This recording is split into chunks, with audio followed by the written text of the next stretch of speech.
반드시 믿음으로부터 나옵니다. 의인은 믿음으로 말미암아 살기 때문입니다. 그래서 의인 되려고 애써봤자 믿음이 없이는 불가능하게 됩니다. 어느 정도 비슷하게 보일 수 있습니다. 우리 의지를 다하면. 그러나 궁극적으로 믿음이 없이는 하나님이 바라시고 원하시는 의인된 삶이 안 나타납니다. 그래서 우리는 잘 분별이 안 돼요. 왜냐하면 다 의인처럼 보이는데 믿음이 잘 안에 있어서 나타나지 않아요. 그런데 하나님은 정확하게 아십니다. 우리는 한참 뒤에 알아요. 저 사람 봤더니 이게 아니었네 라는 것을. 그래서 반드시 의인되게 거룩하게 하나님의 은혜를 드러내는 것은 믿음으로만 가능합니다. 그래서 우리 스스로를 돌아보아야 됩니다. 하나님 앞에 의인된 수많은 삶, 순종, 봉사, 선교, 전도, 수많은 것들 우리 머릿속에 있으면 안 됩니다. 이 머리 갖고는 헷갈려요. 우리의 마음 안에 계신 성령이 주신 믿음으로 나와야 되는데, 그래서 이것은 우리 각자가 다른 사람이 판단할 요소가 아니고 스스로 자신에게 물어야 됩니다. 내가 말하는 것과 행하는 것, 모든 것이 주님을 믿는 믿음에서 나오는가, 아니면 또 다른 이유가 있는가, 이걸 항상 분별하셔야 됩니다. 믿음으로 살기 때문에. 그러면 이처럼 중요한 믿음대로 될지어다라고 말하는 예수 그리스도의 놀라운 능력, 이 믿음은 어떻게 해서 가질 수 있습니까? 라고 물을 때 아무리 애를 써도 믿을 수가 없습니다. 우리 힘으로. 그 또한 내 안에 계신 성령이 오셔서 우리에게 믿음을 주심으로, 이 믿음은 들음에서 나고 들음은 하나님의 말씀에서 비롯되었듯이 하나님의 말씀을 보고 들을 때 뭔가 우리에게 작용하시는데, 성령께서 말씀의 저자이신 분이 말씀이 들려지고 보여질 때 역사하시는데, 그 역사는 우리 믿음을 공고하게 합니다. 주 예수 그리스도를, 그리고 주 예수 그리스도께서 전파하신 하나님의 나라를 믿도록 우리에게 역사하십니다. 그러면 이 믿음을 가지려고 우리 의지를 다해도 안 된다는 거. 그러면 어떻게 해야 되겠습니까? 의지를 다하지 마시고 말씀을 집중해야 됩니다. 이걸 묵상이라고 그랬습니다. 시편 23편이나 1편이나 다 묵상, 계속해서 말씀을 되뇌인다, 돌아본다, 그것이 무엇인지를 상고한다, 머릿속에 갖고 다니고 여기에 붙이고 다니고 계속 입으로 중얼거리며 과연 이게 무슨 뜻인가, 이 말씀이 무엇인가, 계속해서 말씀을 집중하면 자기 안에, 내 안에 성령의 역사하사 믿음을 공고하게 하고, 이 믿음으로 인해서 의로운 삶을 살게 한다. 이 비결을 놓지 않으셔야 인간적인 것과 하나님의 거룩한 것이 구별이 됩니다. 안 그러면 구별이 안 돼요. 그래서 이 도식을 반드시 머릿속에 순위를 줘야 됩니다. 그래서 솔라 스크립추라라고 말하는 게 1번이요. 두 번째는 솔라 피데, 믿음이라 오직 믿음은 두 번째요. 세 번째 솔라 그라티아라고 말하는 은혜는 세 번째입니다. 그러니 은혜 찾아 돌아다니지 마시고, 믿음 찾아 돌아다니지 마시고 말씀 찾아 돌아다니셔야 돼요. 이게 가장 기초가 되기 때문입니다. 가장 중심이 되기 때문입니다. 그러니 이 원리를 잊지 마셔야 됩니다. 그 다음 두 번째, 복음에 대해서 무엇인가, 예수님이 무엇인가 전체 성경에 쓰여져 있는 것을 그림으로 축약해 놓은 겁니다. 하나님께서 우리에게 주신 이 말씀은 곧 복음인데, 하나님이 우리에게 주신 좋은 소식인데, 당신을 드러내 보여주심인데, 하나님의 뜻을 나타내는 계시인데, 이 모든 것이 다 성경에 기록되어 있는데 저걸 이야기해 주고 있습니다. 첫 번째는 창조요, 두 번째는 율법이요, 세 번째는 예수 그리스도, 성령, 재림. 커다란 것만, 이것만이 아니라 커다란 것만 뽑아놓은 겁니다. 중간에 수없이 많은 하나님의 복음이 있습니다. 개인에게 주고 공동체에 주고 국가에게 주는. 그런데 이런 것을 다 그냥 축약해서 다 5가지로 정리했을 뿐입니다. 성경 전체는 전부가 다 하나님이 우리에게 주시는 당신의 뜻, 곧 하나님의 나라요, 계시요, 복음입니다. 좋은 소식입니다. 하나님이 나타났다는 건 좋은 소식이죠. 그래서 하나로 묶어서 이 모든 것들을 전부 다 성경에 기록하여 주었습니다. 그래서 성경이 또한 중요하기도 합니다.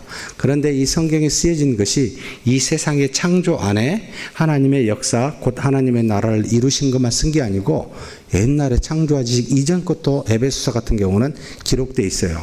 그리고 요한계시록이나 다니엘서는 이후에 대해서도 하나님 나라 완성을 기입하고 있어요. 쓰고 있어요. 그래서 성경은 이 세상 안에 이루신 하나님의 나라뿐만 아니라 이전과 이후에 대해서도 다 알려주고 있어. 이 한 권은 무엇을 말해준 것이다? 하나님의 나라의 도를 알려준 겁니다. 그러니 다른 것은 많이 안 쓰셨어요. 특별히 뭘 안 썼습니까? 영이 무엇이지? 귀신이 뭐지? 별로 안 썼어요. 근데 우리는 되게 관심이 많죠.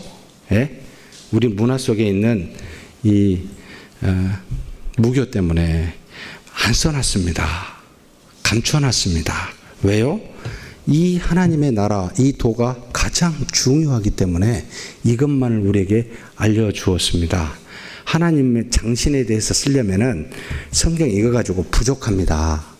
그래서 다 감춰놓으셨어요. 예? 천사에 대해서도 악한 영에 대해서도 감춰놨어요. 여러분 이걸 아시고 주신 것만큼만, 성경이 제시한 것만큼만 나아가는 지혜가 대단히 필요합니다. 그런데 이것을 벗어난 사람이 있습니다. 어떻게 될까요?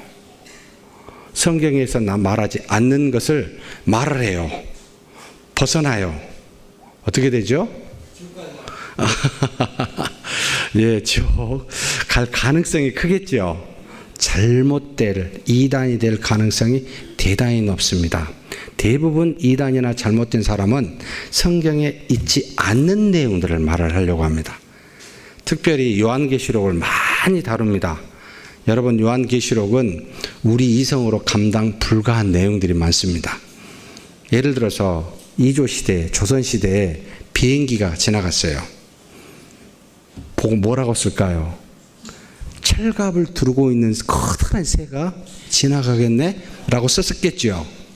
지금 우리가 앞으로 이루어질 하나님의 나라에 대해서 완성될 나라에서 쓰면 똑같이 그렇게 씁니다. 그런데 그것을 가지고 정확하게 말을 할 수가 없어서 표기돼요. 그래서 우리가 상징적이다라고 이야기를 하는데, 뭔가 우리가 지금 가지고 있는 이해 속에 가지고 있는 단어나 언어를 써서 상징적으로 쓸 수밖에 없는데 그 상징이 진짜인 줄 알고 착각하는 경우들이 많습니다. 그래서 지나치게 숫자나 지나치게 상징적인 단어의 영매에서 뭐지? 666? 참 정말 어리석습니다. 무슨 칩스라고 그러죠? 그죠? 베리 칩스인가? 그죠? 여러분, 성경에서 나온 것 이상으로 나가면 잘못될 가능성이 높아요. 하나님이 우리를 너무나 잘 아십니다. 정확하게 이 정도만 나가는 게 유익하다라고 해서 거기까지 말씀하시고 나머지는 의도적으로 감추신 겁니다. 그래서 주신 것 안에 즐겁게 머무르십시오. 모르면 모릅니다. 그 이상은 우리 알 바 아닙니다, 사실. 근데 자꾸 이거다라고 제시하면 속으로 이거 이단일 가능성이 높다라고 보시면 돼요. 근데 우리는 새로운 걸 말하면 속해가지고 가시죠. 성경 공부하자고 신천지에서 늘 말합니다. 공부하자고 새로운 걸 이야기합니다. 대부분 다 계시록 갖고 이야기합니다. 웃기죠. 여러분 속지 마십시오. 주신 것, 아는 것 안에 머무르십시오. 아니면 딱 끊으시는 것이 좋습니다. 그래서 이렇게 알려주신 하나님의 복음, 구원에 이르게 하는 그 경륜으로 이끌어가고 계십니다. 가장 중요하고 가장 소중하기 때문에, 이거보다 더 큰 게 없기 때문에 이렇게 성경을 통하여 우리에게 주셨다. 그래서 복음이라 해서 복음은 굉장히 폭이 넘는 겁니다. 그런데 굉장히 줄이면 누구로 압축이 된다고요? 주 예수 그리스도 한 분에 다 들어가 있습니다. 가만히 보면 하나님과 인간이 된 하나님이요 인간이신 이분 안에 전부 들어가 있습니다. 그래서 한 분으로 연합되어 있는 것, 하나님의 나라의 대표적인 상징으로 우리에게 주셨습니다. 보라는 거예요. 그분이 정확하게 알려주셨습니다. 그러니 다른 데 왜 보십니까? 주님 안 보고 이해가 안 되는 거죠. 그러니 주 예수 그리스도를 깊이 생각하라라고 말한 바울이 말한 빌립보 교인들에게 여러분 깊이 생각하면 수많은 지혜가 있습니다. 답이 다 거기에 있습니다. 그러니 무엇을 하시고자 할 때 무엇인지 잘 모르겠어요? 성경의 뜻이 모르겠어요? 그럼 간단해요. 예수님을 묵상하세요. 예수님은 어떤 분이신가?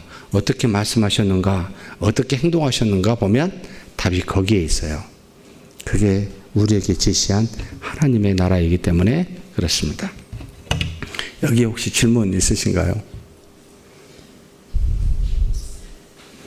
제가 이해를 너무 잘 이해가 돼서 질문을 안 하시는 건지, 이해가 하나가 안 돼서 질문을 안 하시는 건지, 너무 겸손하셔서 질문을 안 하시는 건지. 예. 자, 그 다음에 하나님의 나라를 성경으로 풀었던 게 이 앞이고, 이것은 개인적으로 풀어놓은 겁니다. 한 개인, 내 자신이 하나님의 나라, 곧 구원에 이른 사람이 어떤 상태일까라고 본 복음을 받은 믿음의 사람이 어떤 관계를 이 땅에서 맺고 사는 건가. 이것은 사실 아담과 하와에서도 처음에 보여주었습니다. 먼저 하나님의 형상을 따라 만드는 그는 동산에서 하나님과 어떻게 했죠? 거닐었어요. 교통이 이루어졌다는 겁니다. 거닐었다 그러니까 야, 이게 사람처럼 모셔서 거닌 걸까? 어떻게 해서 거닐었지? 잘 이해가 안 됩니다. 사실은 그냥 우리식으로 이해하는 겁니다. 아까도 말씀드렸습니다만 의인화 시킨 거예요. 하나님을. 하나님과 함께 교통한다고 그러는데 이게 뭘까? 동산에서 마치 누구와 거닌 듯이 그와 같은 친밀한 교제가 하나님이 만드신 아담과 하와와 창조주신 하나님 사이에 이루어졌구나. 이걸 우리에게 알려주신 거죠. 교통이 있었습니다. 죄를 짓기 전에, 불순종하기 전에. 그래서 처음부터 하나님은 우리에게 구원이 될까 안 될까 중립으로 만들어 놓으신 것이 아니라 처음부터 하나님은 하나님과 교통을 이루는 어떤 구원받은 자로 만드셨습니다. 처음부터 하나님은 우리에게 하나님과 교통하여 살 수 있는 존재로 만드셨습니다. 이게 하나님의 출발점입니다. 그래서 하나님은 나를 어떻게 하나 보고 잘못하면 심판하고 잘하면 상급을 주고 그래서 이렇게 저렇게 판단하려고 우리에게 뭔가를 주어서 가만히 보고 계신 분이 아니라 처음부터 아예 하나님과 연합하여 교통하도록 영원한 생명을 주신 상태로 출발했다라는 겁니다. 그런데 그 영원한 상태에서 우리에게 주신 그 능력을 무슨 능력이죠? 하나님을 떠날 수도 있고 떠나지 않을 수도 있는 능력. 이걸 우리에게 주시는 자유의지라고 이야기를 하는데 자유의지는 내가 이것 할까 저것 할까 이 정도가 아니에요. 가장 크게 보면 만드신 하나님, 창조주 하나님과 더불어 함께 살 수 있는 그 말씀을 순종할 수도 있고 그 창조주를 내가 떠나 거역할 수도 있는 그와 같은 권한을, 신과 같은 권한을 처음부터 제공한 게 자유의지란 뜻입니다. 굉장한 뜻이죠. 피조물로 처음부터 여기신 건 아닙니다. 당신이 비록 하나님의 형상대로 만드셨지만 우리를 피조물과 같이 여겨 하나님의 명령을 거역할 수 없는 모든 피조물은 그렇습니다. 그분의 의지, 곧 능력과 신성을 따라 그대로 살도록 되어 있지 창조주 하나님을 거역할 만한 권한과 능력을 주신 일이 없습니다. 우리 외에는. 그래서 우리는 하나님이 당신과 같이 대우를 했어요. 엄청난 은혜입니다. 그래서 아담과 하와에게 선악과 나무를 왜 줬을까? 많은 청소년들이 질문을 해요. 어떻게 질문하냐면 아니 그게 없었으면 불순종할 이유가 없잖아요. 그러면 계속해서 하나님과 더불어 살 수 있잖아요. 그러면 계속해서 하나님이 우리를 하나님의 자녀로서 하나님처럼 대우하지 않는다는 뜻이 됩니다. 하나의 동물처럼 다른 피조물처럼 여긴다는 겁니다. 그래서 하나님의 형상을 따라 만들었다라는 이 의미 안에는 당신과 유사하게 비슷하게 비록 자질적으로는 신이 아니지만 유사하고 비슷하게 만들어서 그렇게 대우하겠다. 그래서 그 안에 자유의지라는 게 숨어 있고 이 자유의지는 만드신 하나님을 창조주 하나님을 참된 신을 내 의지로 거부할 수도 있는 능력까지 제공했다는 뜻입니다. 그래서 자발적인 순종을 처음부터 원하여 교통하면서 자발적으로 하나님을 따르도록 원하여 하나님께서 선악과 나무를 권한을 줘놓고 만드셔서 이야기한 것이죠. 따먹으면 정령 죽으리라. 그러니까 먹지 말라는 겁니다. 자발적으로 먹지 말아라. 아예 권한을 안 주고 무조건 하지 마라가 아니고 모든 권한을 주고 선악과 나무를 따먹을 만한 자신을 배신할 만한 권한과 상태까지도 그 피조물에게 제공하고 그러고 난 다음에 그래 하지 말아라 라는 뜻입니다. 그러면 선악과 나무는 비록 인간이 불순종하여 죄를 짓게 하는 계기가 되었지만 하나님의 입장에서는 우리를 존중하는 엄청난 사랑이었습니다. 우리가 우리의 자녀를 키울 때 인격적으로 대하여 자기와 같이 대하여 그렇게 존중하잖아요. 그런데 우리가 뭐 물건을 만들고 뭐 진흙으로 만들고 자기 아들처럼 대합니까? 얼마든지 하나님은 우리를 그렇게 할 수 있었음에도 불구하고 그렇게 안 하셨다는 뜻입니다. 자기와 같이 존중했다는 게 그리고 처음부터 영원한 생명을 주셨다는 게 이 창조에서 하나님의 형상을 따라 만든 인간이라는 내용 안에 들어가 있었습니다. 이것을 우리는 처음부터 교통함으로 이루어 갔었는데 무슨 일이 일어납니까?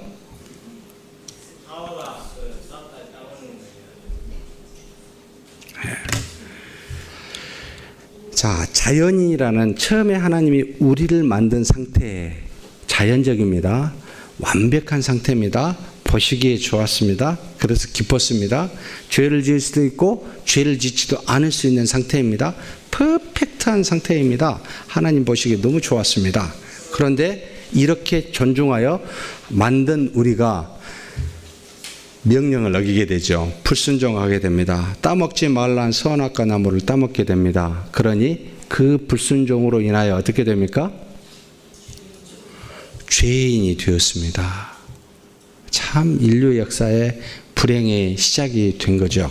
자, 여기서 죄를 짓게 한 책임이 누구에게 있습니까? 뱀이 나타났어요. 하와에게. 하나님이 동산에 있는 모든 나무를 정녕 먹지 말라 하더냐 싹 물었습니다. 그래서 그것을 보니까 어떻게 됐어요?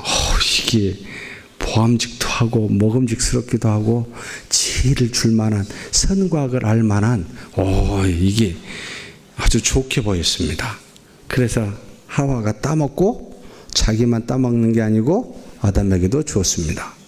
그러면 죄의 책임은 누구에게 있을까요? 1번 뱀, 2번 하와, 3번 하와를 잘못 다스리고 단속을 못한 아담. 1번입니까? 2번입니까? 4번은 공동책임 아담과 하와. 1번입니까? 2번입니까? 3번입니까? 4번입니까? 자, 1번이라고 하시면 손 들어 보십시오. 뱀이 꼬시지 않았으면 절대 넘어갈 리가 없었는데 뱀이 꼬셔가지고 내가 넘어간 거야. 가장 만드신 것 중에 간교하더라라고 성경은 나옵니다만 어찌됐든 뱀 때문이야. 그러면 아니에요? 한 분만 손 드셨어요. 2번 하와가 책임이다. 이 여자가 문제라. 어떻게 남자들보다 여자분들이 우리도 손을 많이 드시는지 모르겠네요. 3번 아담이 문제다. 모든 인류의 처음에 만든 조상 아담이 문제다. 아담이 제대로 평소에 기도도 안 하고 잘 아내를 다스리지 못한 아담이, 상당수 남자분들이 역시 내 책임이야 라고 가장으로서 내가 전부 책임지는 거야 라고 생각하신 분들, 4번 아담과 하와가 다. 이 숫자가 가장 많네요. 2단 중에 저 2단의 이름을 다 까먹어가지고 굉장히 복음을 아이들에게 말해줘서 아이들이 전도하게 하는 2단 하나 있죠. 유튜브에서도 많이 올라오고. 혹시 아시는, 이름을 까먹었는데. 신천지요. 예? 신천지. 신천지도 있지만 또 다른 이름이 뭐 있습니다. 예? 여호와 증인 말고 뭐가 있어요? 예? 신앙촌 비슷한 거. 최근에 한 몇 년 사이에 여러분 유치해 보면 조그마한 유치원생이요 엄청나게 막 복음을 전하는데 성경의 진리를 쫙 이야기합니다. 깜짝 놀랐습니다. 처음에는 놀랐는데 나중에 보니까 좀 다르게 시작을 했어요. 무엇에 다르냐면 우리 모든 인간의 죄를 누구에게 돌린지 아세요? 사탄에게 돌렸어요. 맞아요? 틀려요? 네? 자, 끝이 역시 다른 게 2단이구나 라는 생각을 하는데, 모든 죄의 책임이 사탄에게 돌아가면 우리는 책임이 있어요? 없어요? 그럼 회개할 이유가 있습니까? 없습니까? 그저 사탄만 아작을 내고 조지고 떠내보내버리고 그러면 끝나잖아요. 우리는 회개할 이유가 없습니다. 그러니까 그분들의 신앙은 어떻게 하는지 아세요? 무조건 사탄아 물러날지어다. 모든 내용은 사탄아 물러날지어다 라고 이야기합니다. 자신의 죄도 사탄의 한 거고, 여기에서 지금 앉아 계시지만 조신 분 계세요. 조신 분도 내가 한 게 아니에요. 사탄이 나한테 와가지고 졸게 한 거예요. 그러니까 나한테 말하면 안 돼요. 뭐 이렇게 하신 분도 계실지 모르겠습니다. 막 화가 나고 분노가 났습니다. 이건 내가 한 거 아니에요. 사탄이 내 안에 와가지고 나를 분노케 한 거예요. 그러니까 사탄아 물러가라. 근데도 화가 나요. 안 떠났구나, 물러가라.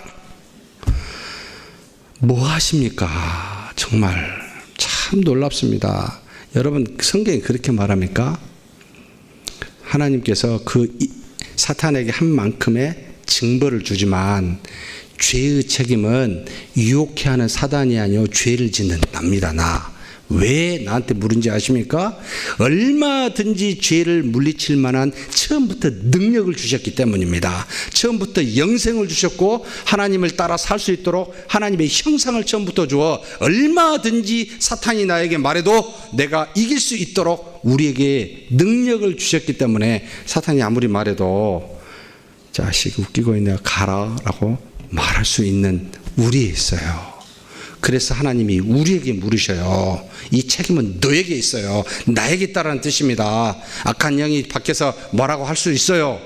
죽이고 도둑질하고 멸망시키는 게 그의 일입니다. 맞습니다. 그런데 그것을 이길 수 있도록 처음부터 우리에게 하나님이 권한과 능력을 주셨기에 우리의 책임이에요. 우리에게 물어요. 그러니 무조건 사탄아 물러가라 이렇게 말하지 마세요. 졸지 마세요. 사탄이 한 게 아니에요. 그렇지 않아도 저주를 받았지만 무조건 사탄에게 뒤집어 씌우지 마세요. 굉장히 억울할 거예요. 제가 볼 때는. 우리 책임입니다.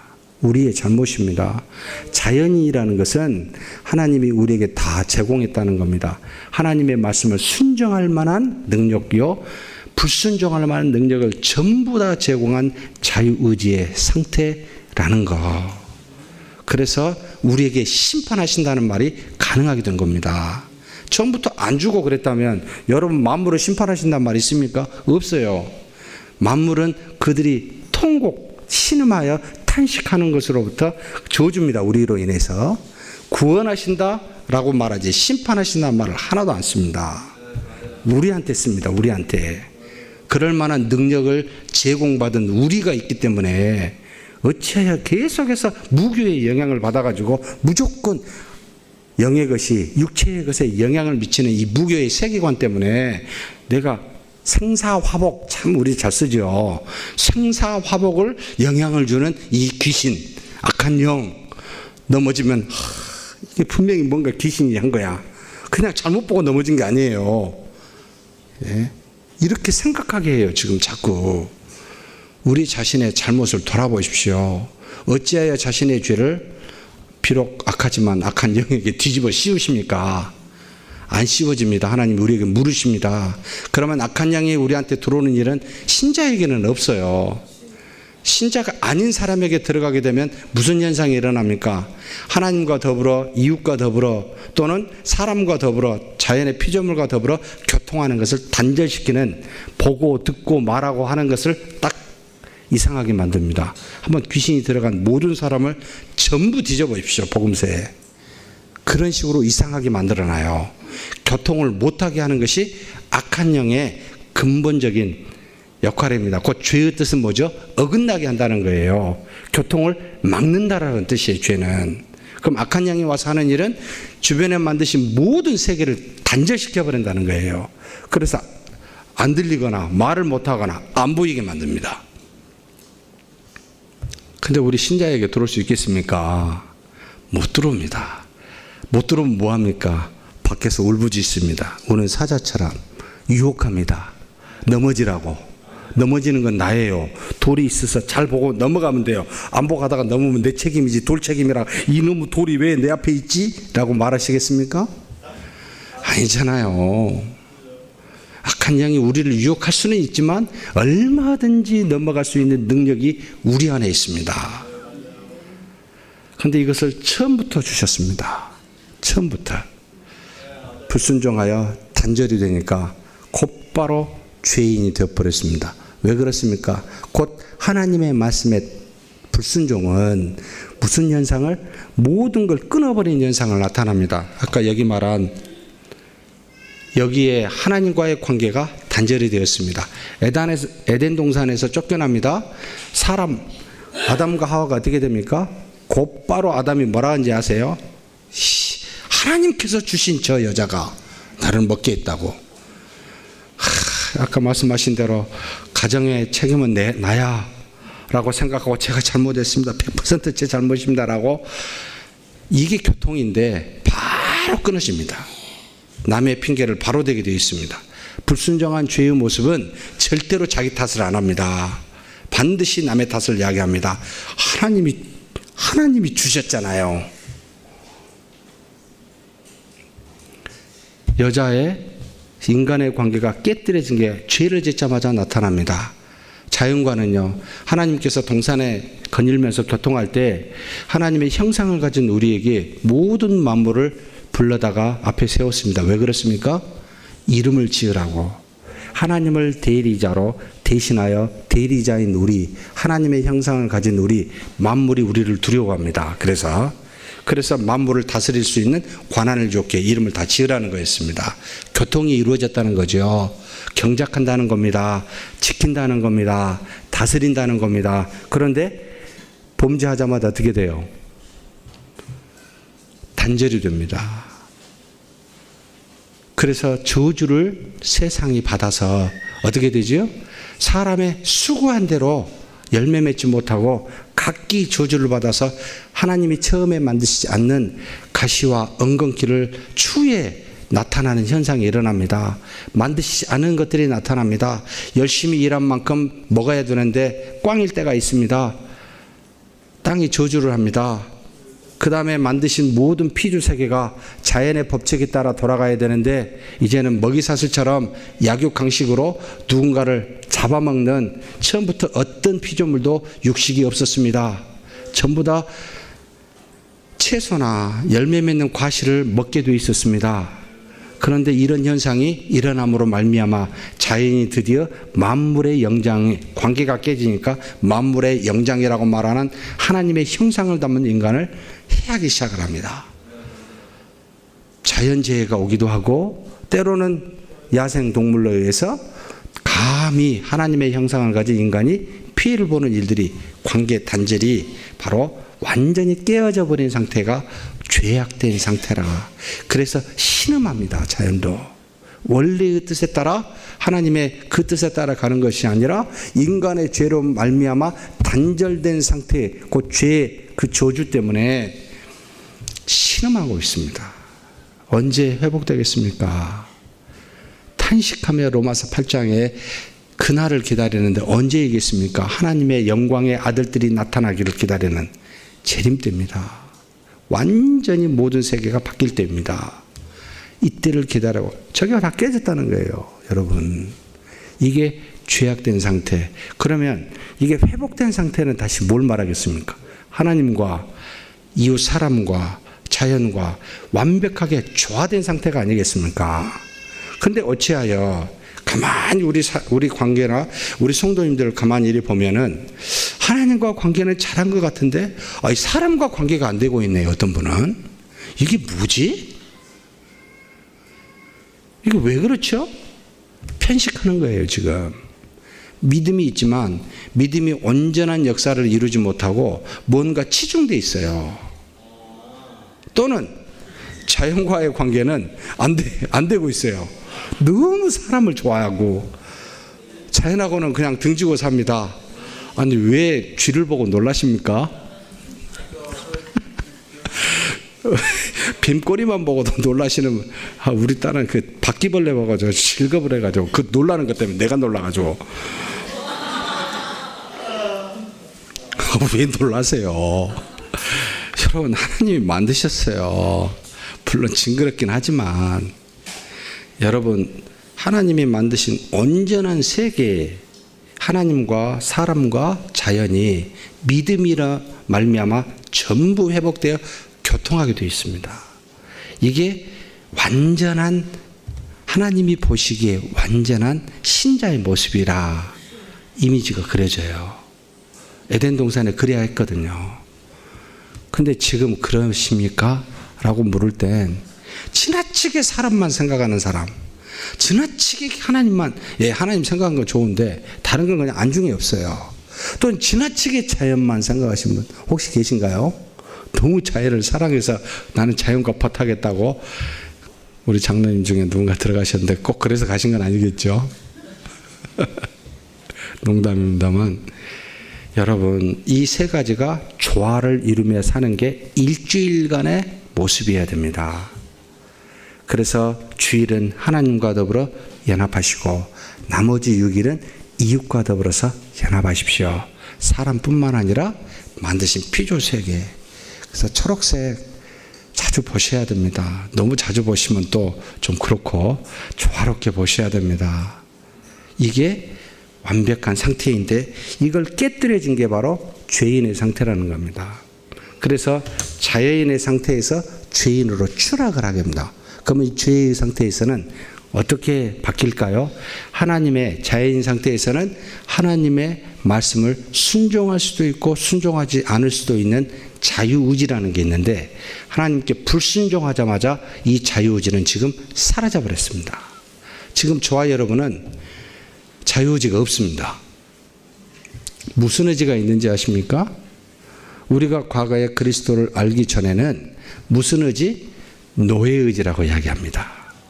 오직 아무리 택하여, 아무리 내가 마음을 다하여 택한 게 뭐밖에 없어요. 절대로 하나님의 뜻이 없어요. 오직 내 육체의 뜻을 따라 사는 노예가 된 노예의 의지만 있습니다. 고민하고 택한 게 그건 뭐예요? 죄예요, 죄. 죄인의 상태는 아무리 예를 써도 하나님의 뜻을 따라 순종할 수가 없습니다. 그러면 뜻을 순종할 수 없지만 뜻을 알 수 있을까요, 없을까요? 우리는 전적으로 타락했다라고 가르치는데, 전적으로 타락했다는 말은 하나님의 뜻을 불순종한 건 순종할 수가 없어요. 무조건 불순종. 아무리 해도 순종이 안 돼요. 그럼 하나님의 뜻을 알 수는 있어요, 없어요? 그렇게 말을 하는 개혁주의 안에 이런 사람을 하이퍼 칼비니즘이라고 부릅니다. 조금 말하면 좀 센 칼비니즘이다. 전적 타락을 지나치게 적용합니다. 우리에게 세상 사람들이요, 우리가 이야기하죠. 죄를 지으면 알아요, 몰라요? 뭐가 착한지 알아요, 몰라요? 그 알게 하는 걸 우리는 뭐라고 부르죠? 세상 사람들이 갖고 있어요. 뭐가 있다, 저 사람은? 이 양심이 있다. 그지요? 알만한 것은 남아 있습니다. 사랑하는 성도 여러분, 이것을 칼빈은 종교의 씨앗이라는 말을 썼습니다. 하나님이 우리에게 어떤 씨앗을 남겨놨어요. 사라지지는 않았어요. 알아요. 근데 그 아는 것을 실천할 만한 능력이 있어요, 없어요? 없다는 뜻입니다. 내가 이게 옳고 이게 그런지 알겠는데 옳은 대로 실천이 안 돼요. 왜요? 타락한 죄인이기 때문에 그렇습니다. 그래서 우리에게 주신 본성인 하나님의 형상이 깨져버리면 타락한 본성을 갖고 있는데 이것을 부패한 본성이라. 부패한 본성은 하나님의 뜻을 알아도 순종할 만한 능력이 없는 상태를 말합니다. 그러니 죄인인 상태는 하나같이 뭘 져요? 죄를 집니다.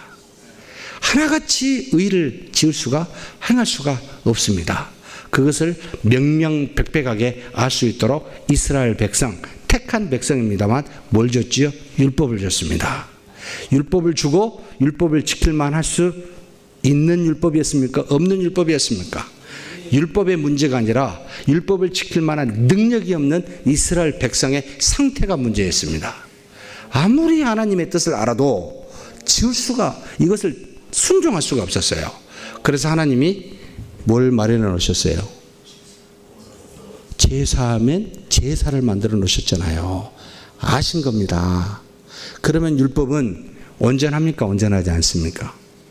온전합니다. 사실 하나님의 뜻을 알려줬고 지을 수 없는 그들이 해결할 수 있는 방법을 제사에게를 마련해 줘서 율법 안에 있으면 온전한 하나님의 뜻을 이룰 수 있는 백성입니다. 아니, 이룰 수 있는 백성이 아니고 온전한 하나님의 백성의 상태이라는 뜻입니다.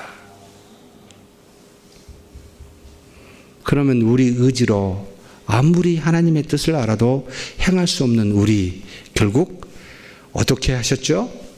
이 죄인의 상태를 깨닫게 한 거죠, 율법은. 그리고 택한 민족은 해결할 수 있는 방법을 줬지만 일시적이었습니다. once upon a라는 단번에 완벽하게 지속적으로 이루어진 그런 죄사함이 구약에는 아니었어요. 그래서 누구를 보냈습니까? 바로 율법의 실체이신 주 예수 그리스도를 우리에게 보내셨습니다. 그래서 그 죄인이었던 우리가 주 예수 그리스도의 성령으로 말미암아 죄의 상태를 해결하여 벗어날 수 있는 길을 열어놨습니다. 상당히 우리가 인간적으로 생각을 하면, 철학적으로 생각을 하면 비논리적이에요. 아니, 하나님이 구원을 이룰 만한 사람은 착하고 선하고 뭔가 의지를 다해야 이 땅에서 구원을 받지. 여러분 시골에 가서 전도해 보십시오. 할머니 할아버지 예수님 믿고 우리 구원받읍시다 그러면 대체적으로 뭐라고 이야기하는지 아세요? 무슨 그런 소리, X 소리 이런 말은 안 하지만 무슨 그런 소리 하냐고, 착하게 살아야 구원받을 수 있지 않냐고 굉장히 일리 있는 타당한 이야기하죠. 그럼 다시 물어봐야 됩니다. 착하게 살 수 있습니까? 당신은 착한가요? 이 세상에 착하게 살 수 있습니까? 아니, 착한 사람 한번 대보십시오. 누구를 댈 수 있죠?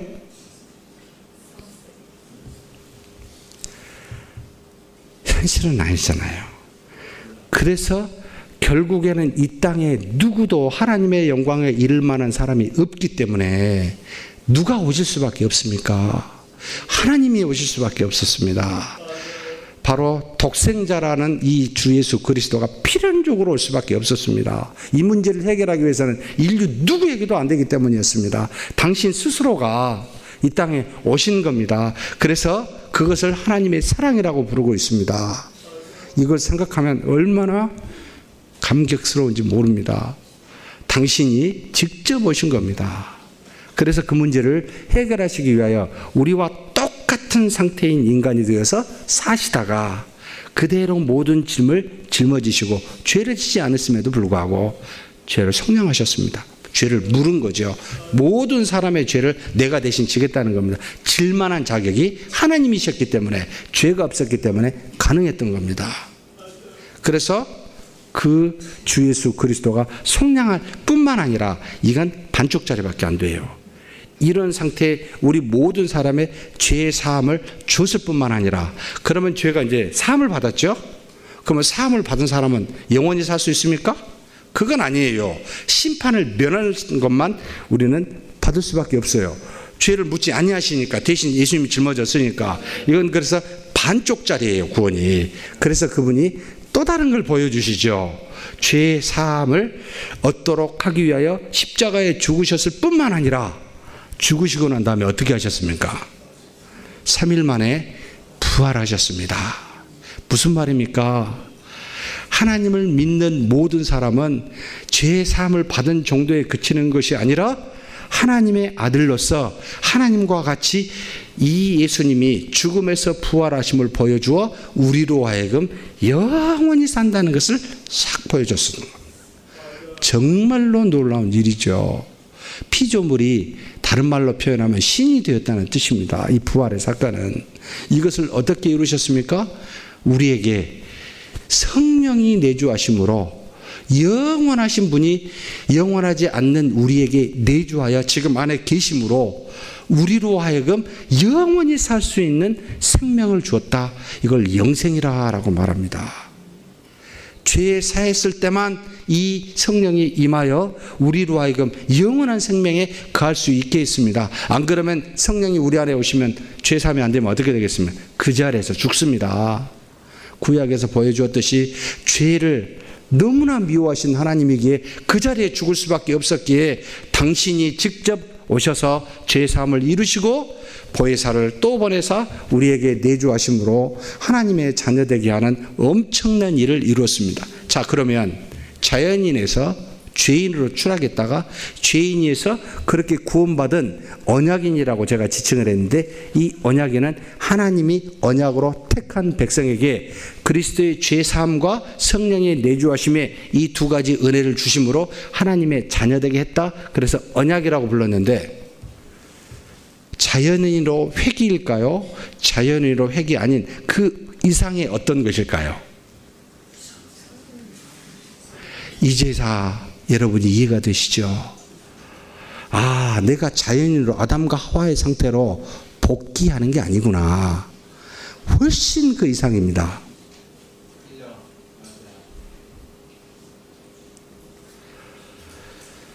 하나님이 이것을 처음부터 여러분 계획하고 계셨다는 겁니다.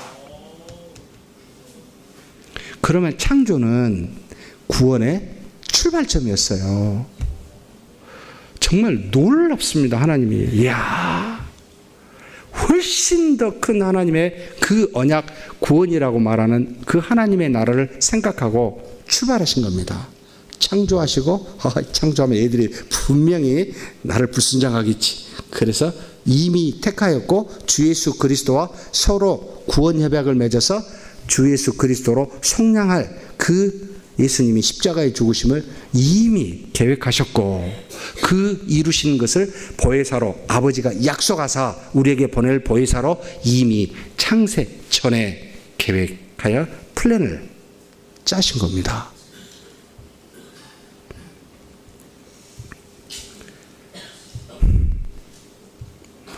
무엇라 말할 수 있습니까? 그래서 여러분, 자연인과 언약인 사이에는 상상할 수 없는 차이가 있습니다. 그 부분은 다음 주에 좀 더 세밀하게 다른 그림으로 좀 보도록 하겠습니다. 자, 그러면 언약인은 죄를 지을 수 있는 상태일까요? 죄를 지을 수가 없을까요? 상당히 고민되는 이야기죠. 자연인은 죄를 지을 수도 있고 죄를 짓지 않을 수도 있는 자유의지가 있어서 하나님의 권한을 주셨습니다. 그런데 그 권한을 가지고 죄를 지는 데 사용을 했습니다. 그래서 죄인이 되었을 때는 의의를 향할 만한 능력은 상실당하고 죄밖에 지을 수 없는 다 양 같아서 각기 제 길로만 갑니다. 육체를 따라 사는 모습이죠. 정말 어쩔 수가 없습니다. 이 부분은 아무리 의를 행하려고 해도 돌아보면 죄예요. 아무리 선을 베푸는데 돌아보면 인간 냄새가 납니다. 뭔가 인간적인 게예요. 어쩔 수 없는 죄의 노예 의지를 갖고 살아가게 됐습니다. 그러면 성령 그리스도의 속량과 성령의 내주하심으로 구원받은 언약인은 죄를 지을 수 있을까요? 없을까요?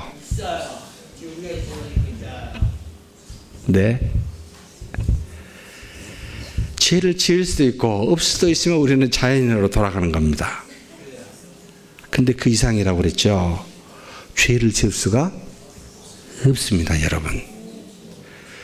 하나님의 언약의 백성은 결코 죄를 지을 수가 없습니다.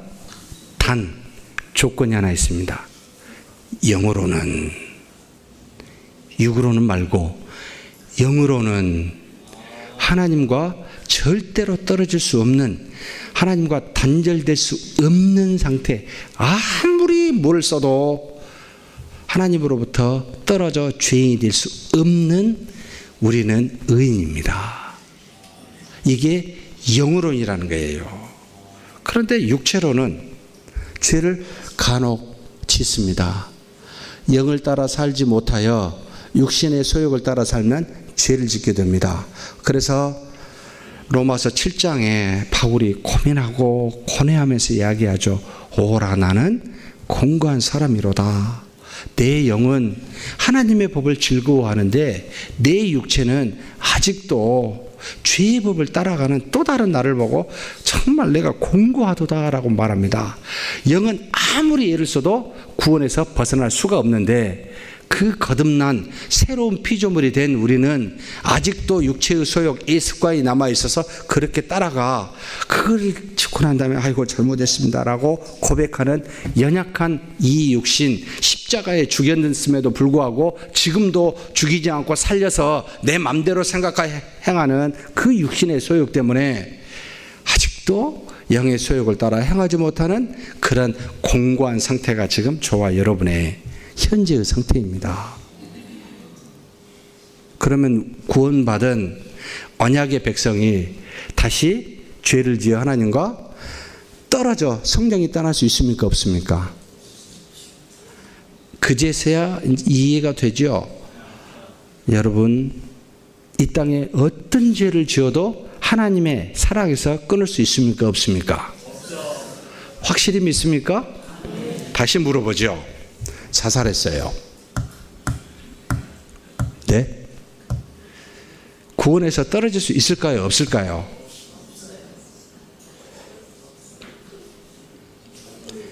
하늘에 있는 것이나 땅에 있는 것이나 땅 아래에 있는 그것이나 무엇으로도 그 어떤 세상의 권세로도 하나님의 사랑에서 끊을 수 있는 것이 있다 없다? 로마서 8장 20절 이후에 적나라하게 써놓고 있습니다. 정말 놀랍게 써놓고 있습니다. 이미 구원받은 사람이라면 어떤 죄로도 하나님의 사랑에서 끊을 수 없습니다, 여러분. 그렇죠. 우리 마음대로 죄를 지어도 되겠네. 이렇게 생각하는 나의 이 죄악성은 뭐예요, 도대체?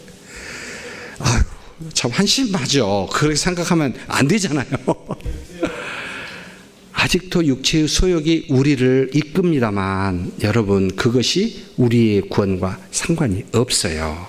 그래서 제가 여러분에게 자살은 구원과 상관이 없습니다. 하나님이 구원받은 자로 언약하에 세우셨다면 그는 무슨 짓을 해도 구원에 이릅니다. 다만 지금 내가 누구를 할지라도 저 사람이 구원받은지 아는지를 모르니까 구원받았다 받지 않았다 자살 하나 가지고는 말을 못합니다 라고 말할 뿐이에요. 그러나 하나님이 그의 피값으로 사시고 성령이 내주한 사람이라면, 이 언약인이 되었다면, 가정입니다. 모르는데 하나님만 아셔요. 나하고 개인만 알아요. 그런 사람이라면 절대로 떨어지지 않습니다. 그 언약이 무엇으로 취소될 수 있겠습니까? 창세전에 택한 그 택함이 무엇으로, 인간의 그 무엇으로 그걸 취소시킬 수가 있습니까? 근데 그렇게 생각한 분들이 계시더라고요. 참 희한하게. 우리의 자질이 안 달려 있다니까요. 나의 도덕과 노력이 안 달려 있지 않다니까요. 여러분 이 땅에 어떻게 해서 왔으면 나는 나와야 돼, 나는 태어나야 돼. 혹시 의지를 다해서 오신 분 계세요? 육체로도 그러신 적이 분이 안 계시는데, 하나님이 우리에게 주시는 하나님의 자녀됨이 그것으로 가능합니까? 여러분, 꿈에서 깨십시다. 한 것이 아무것도 없습니다. 우리가 그분의 구원에 일조한 것이 조금도 없습니다. 창세전에 택하였고 그리스도께서 속량하셨고 성령이 내주셔, 아무것도 우리가 기여한 바가 없습니다. 그러니 감사합니다밖에 말이 안 나와요. 그러니 교회에서 의지를 다한다는 말이 안 통한다는 거예요. 믿음으로 감사하며 그분이 나를 사용하도록 내준다. 이걸 기댄다, 믿는다, 의지한다, 이렇게 표현을 하지, 의지를 다해서 노력합시다. 세상에서나 쓰는 약이에요. 우리는 아니에요. 그래서 믿음으로, 말씀으로 삽시다라는 말이 그분이 하시니까, 하셨으니까, 그리고 하실 거니까 그렇게 말하는 겁니다. 언약이는 그분의 능력으로 되었습니다. 그 차이는 다음 주에 하도록 하죠.